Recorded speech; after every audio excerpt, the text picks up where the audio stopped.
So, good morning, everyone. First, I would like to introduce myself. My name is Asmani Sihan. I came, me and my husband, to Sweden in 2002 and applied for asylum. And I just precise that we do get, me and my family, permanent uppehållstillstånd, like right to stay here in Sweden. And I'm going just to talk about my personal experience and the difficulty that I faced with medical care in both pregnancies.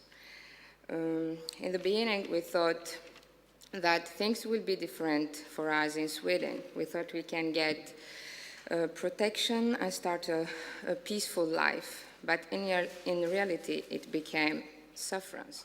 Everything started when we received no avslag from Migrationsverket. From that day, we have been living, hiding, gömda, what means we didn't get any help and any rights. For example, medical care. I think becoming a mother or parents is a wish of all women, and it's a precious gift. As a couple, we really wanted a baby. It was the only hope that for us to be happy again. Even we have been in difficult situation. I'm so glad to have my two beautiful princes present here with me. And I can say that maybe our situation changed now, but it will never change. It changed what I felt or what I have been through all these years. It has already affected the most important part of my body, physical and mental health.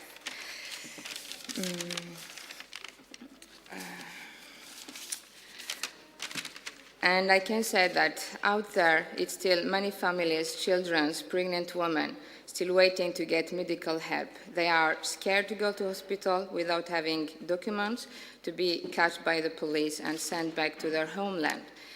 They are not even informed about the existence of different humanitarian organizations in Sweden.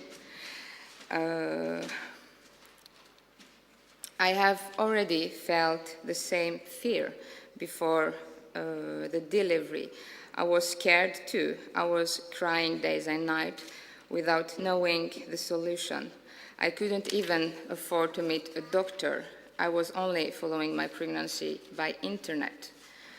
I was sad too because I couldn't feel my baby growing or feel my baby alive. During the first month, we tried so hard to get an appointment with the doctor. Unfortunately, I was so disappointed. I couldn't get any. The first thing that they asked at the reception, it was an ID code. And one day, they did call the police because I gave them the expired LMA code that I have with me. The second time I tried again, I went to another vårdcentralen, and that day I was really shocked because the receptionist told me or suggested me something by telling me, "Oh, why you don't go back to your homeland and give birth?" Because giving birth in Sweden will cost you a lot of money, especially when you are undocumented and you don't have any paper. I was really shocked, and I was only 7.5 months pregnancy. I understand that every country has its own laws, constitution, conventions. I do respect that, but where is the generosity in all of this? We never choose to live that way in Sweden. We came with our personality and dignity. I became more and more desperate. I was so scared to lose my baby. I was living in extreme stress every day. I decided to never go again to any vårdcentralen because I couldn't trust them. A few weeks later, we met a Swedish woman. She knew about our case and contacted a clinic for us called Médecins du Monde. There, I was received with warmth and open hand by all the effective. I got help that I needed. I've met a gynecologist and I did all my tests. I was followed till the delivery. All these great doctors and nurses present here today were working days and nights for free to help Papperslösa and undocumented people to get medical care. On their head, an extraordinary woman may be present here with us, Anita Doraggio and other women, Marie-Louise. I wanted to thank to a big organization, Ingen Illegal, Jenny, Thomas, and others, so many others, the church, Jean-Luc, Elizabeth, and everyone who supported us during years. I can that I'm lucky to have all this support from my husband, wonderful friends that I love and respect. They gave me more energy to fight my fear and learn me to laugh again, even I was so weak. The day of my first contractions, I went to hospital. They asked me about my medical papers that every woman, a pregnant woman, was supposed to have it, but I didn't have any. The only thing that I got was a letter from my doctor. The receptionist didn't know what to do. She just asked us to wait. I was so stressed, wanted just to concentrate on my baby. It was so hard. After a few hours, the doctors accepted to check me, and it was a relief. I spent a night there. The next morning, the midwife came, and she told me that I will become mother. You can't imagine how it was, how happy I was. But I have some complication. And I started to get so worried again, thinking that my baby was dead. That day, we got our baby, and it was the most beautiful feeling in the world. Even she was born sick. She had jaundice and was under intensive care during 10 days. I thank all doctors and nurses who assist me, both Karolinska and Huddinge-sjukhuset.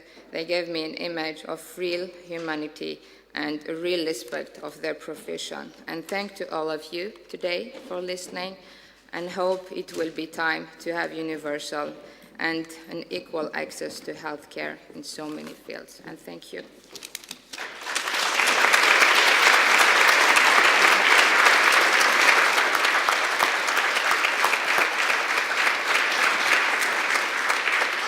Thank you. And we have also, I understand, seen the proof that everything was, in the end, a success.